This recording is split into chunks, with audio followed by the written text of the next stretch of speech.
Hello to all, 10 April 2011 in Tokyo. This morning, not much.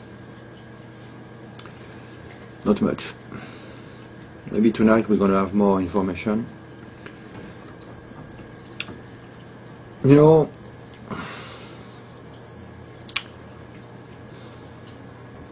when I'm saying information,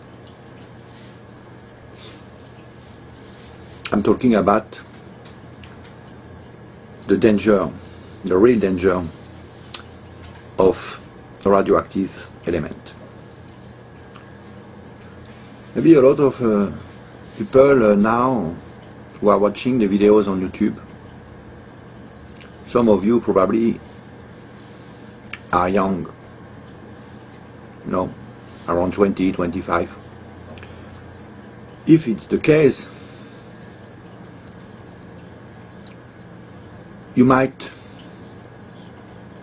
not know about Chernobyl, or you might just learn about Chernobyl recently because of the relation between Fukushima accident and the one at Chernobyl. Yes, they are not the same. Chernobyl reactor exploded. It didn't happen here, but another problem happened, and radioactivity spread everywhere. Some will call me a liar, but well, we have the evidence. So you know, when the Chernobyl happened, I was 16 years old already. Man, I'm getting old. I remember as if it was yesterday. The total panic everywhere. And in France, and we can still find this message online now. At the French radio at the time, they said, don't worry, the Chernobyl cloud stopped at the French borderline. You can find it everywhere on the internet, I'm sure. I listened to the message again a few days ago. So, the cloud from Chernobyl spread all over Europe, but it stopped at the French borderline. I think the radioactive cloud from Chernobyl didn't have a valid passport, so he could not enter in France. Now, today, the 10 April 2011, what's happening? I'm asking you, because I'm not going to tell you, because you know as much as me, what is happening. Not here. What's happening there, in your country? In some country, USA, for example, Iceland, you record iodine and cesium in your country. Please, if I say something wrong, let me know. That's what I read, that's what people tell me. You record iodine and cesium in country as far as USA. And this iodine and cesium come from Fukushima power plant. Okay? So, the wind. Okay. The wind blow in your direction, sorry. But I see during the years, when we have the typhoon, you know, typhoon, every year in Japan, in Asia, we have typhoon. I see that often the typhoon come from south and go in the direction of Hawaii. So I believe that the strong wind in this area really goes, you know, in the direction of Hawaii and USA. So, here's the point I wanted to make. If you live in USA or Hawaii,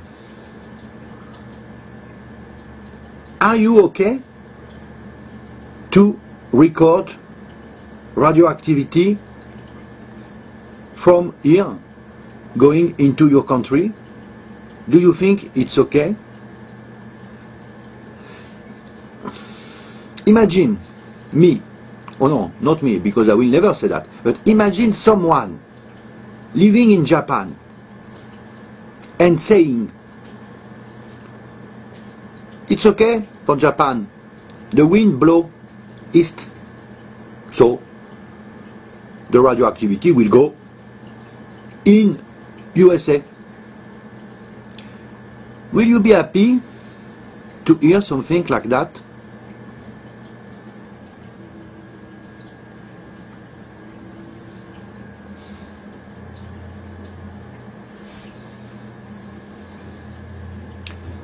So the big wind goes in your direction, unfortunately. Well, you are far, so let's hope that things will be fine. But sometimes the wind blows different direction.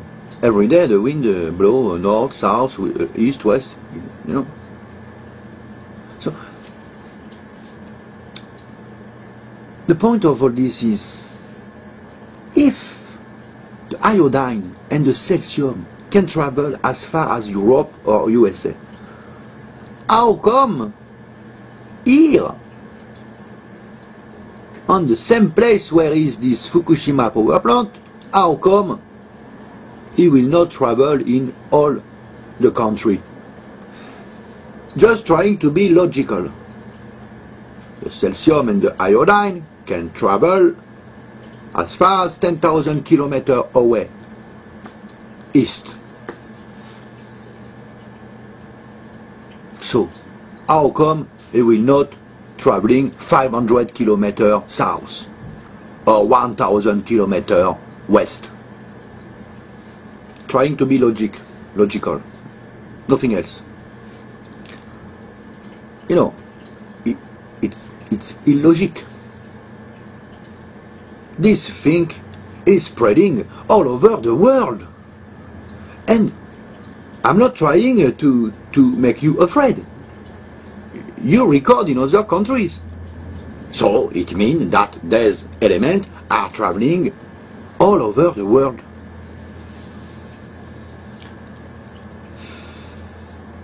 But not here. They go into other country. It's better.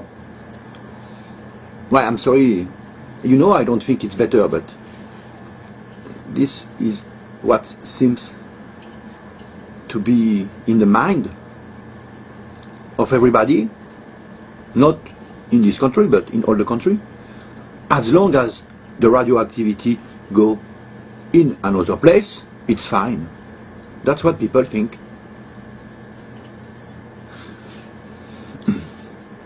The plutonium. We all know that the plutonium is the more dangerous. We all know, we have evidence from experts that some plutonium pools are not underwater and that some plutonium have melted. Last week we found plutonium in the soil around Fukushima power plant. But since they said it, then the Areva, the French nuclear corporation, came in Japan. And since, we don't talk about plutonium anymore. And you see, I'm not a liar. Where is the plutonium? Does anybody know? Some accurate information today, the 10th April 2011. Does anybody knows where is the plutonium? Have you heard about plutonium this week? I don't think so, because we don't talk about it. And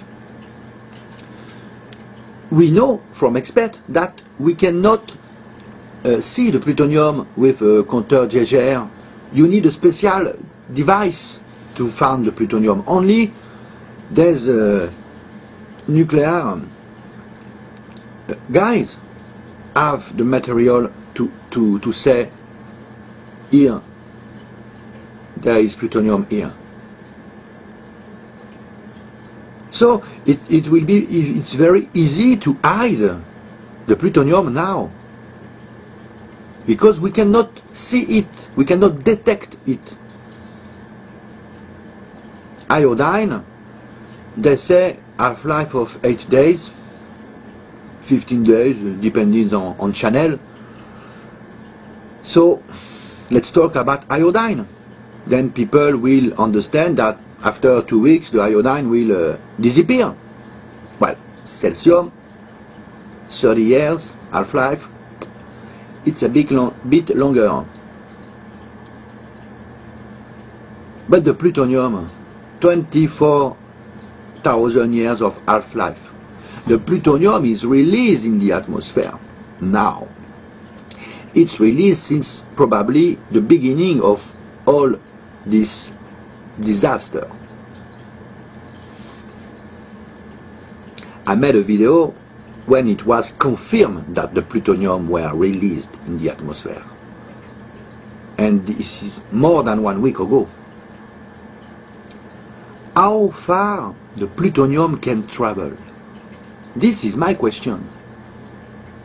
It's just a question I am asking to you, to all of you. How far the plutonium can travel? Let's say plutonium is heavy, it will not travel too far, okay? But the other element, today we have the evidence, they can travel at the other side of the world and come back here.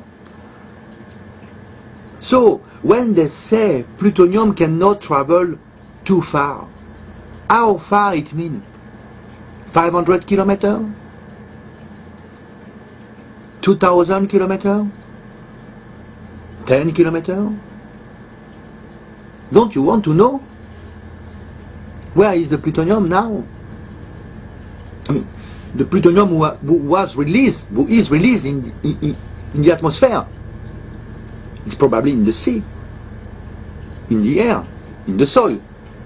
But why aren't we talking about the plutonium?